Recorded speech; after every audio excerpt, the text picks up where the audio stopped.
Now that you've got your stern stacked, it's time to apply some wood filler.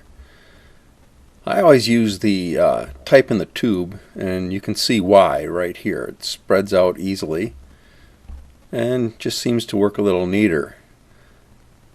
Put it in the places where you're going to need to fill. And now I don't recommend that you personally do this with your bare finger. I do it that way because I've been doing it that way for years and it doesn't have any effect on my skin. But you might want to consider using some type of non-allergic rubber type gloves in order to do this. Anyway, you spread it out evenly and use as much as you want because the stuff is not really expensive and it's quite workable. And I'm going to show you a way in just a few seconds on how you can really work it. I'm only showing one side of the stern here, but you actually do both sides like this.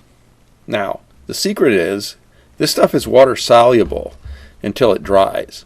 So, use a little bit of water and dip your protected finger in there. And once you get it wet, you find that it's very pliable. It's almost like modeling clay.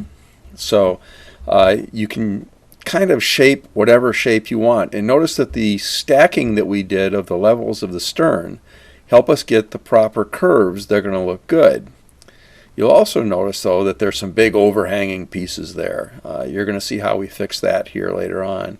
But go ahead and just kind of sculpt it with your fingers. It takes some patience and it takes some effort, but you've got plenty of time before this stuff dries. So use a little extra water and work it.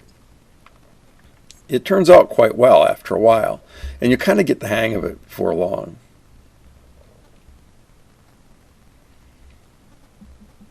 A little extra water can help in certain spots. Even it out as best you can. You've got plenty of time. Like I said, take it easy. Get the shape you want. Mold it. Craft it. Make it look like your boat. Make sure you rinse your fingers off well after you get done, or get rid of the gloves you were using.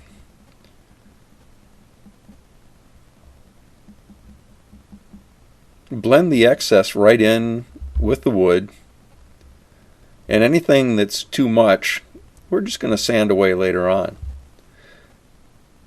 And you see, if you keep working it, it starts to look very vessel-like.